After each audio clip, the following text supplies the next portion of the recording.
হ্যাঁ ঠিক হবে অভিনয় করার জন্য। ওকে তুলে নাও। আমি তোমাকে 100 কোটি টাকা দেব, বদলে তোমাকে আমার স্ত্রী হওয়ার অভিনয় করতে হবে। আরে 100 কোটি টাকায় হবে না, আমার আরো টাকা চাই। টাকার বদলে তুমি কি এই 4টি BMW গাড়ির চাবি নিতে পারবে? হ্যাঁ এখনকার জন্য ঠিক আছে, তবে অভিনয় শেষ হওয়ার পর আমার আরো টাকা চাই। এই হলো রোহন, আমার ছেলে। তোমাকে ওকে জাগিয়ে স্নেহ দিয়ে ওর বিশ্বাস অর্জন করতে হবে। এইসব তুমি আমার উপর ছেড়ে দাও, তুমি শুধু টাকার ব্যবস্থা করে রেখো। হ্যাঁ এখন তোমাকে গুড বয় মনে হচ্ছে, চলো এই উপলক্ষে একটা সেলফি হয়ে যাক। সারপ্রাইজ! তুমি আমার অফিসে কি করছো? যাও, দূর হয়ে যাও। তোমার কি মনে হয় আমি দূরে যাওয়ার জন্য এখানে এসেছি?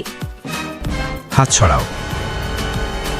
আচ্ছা, তোমার মনে আছে তো কাল আমাদের ডিভোর্স, আর ডিভোর্স হতেই তোমার অর্ধেক সম্পত্তি আমার নামে হয়ে যাবে, যেমনটা তুমি বিয়ের আগে প্রতিশ্রুতি দিয়েছিলে।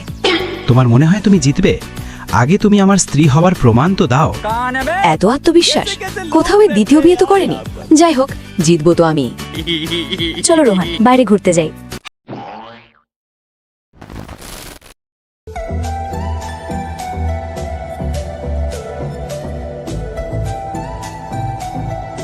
সরি, তুমি বলেছিলে তোমার আরও টাকা চাই, তাই এই নাও, এতে 50 কোটি টাকা আছে।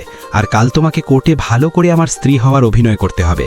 হ্যাঁ আপাতত এখনকার জন্য ঠিক আছে, কারণ আমি রোহনের একটু বেশি যত্ন নিচ্ছি, তাই আরো কিছু টাকা পেলে ভালো হতো। ঠিক আছে, তুমি ঘুমিয়ে পড়ো, কাল সকালে তাড়াতাড়ি যাব।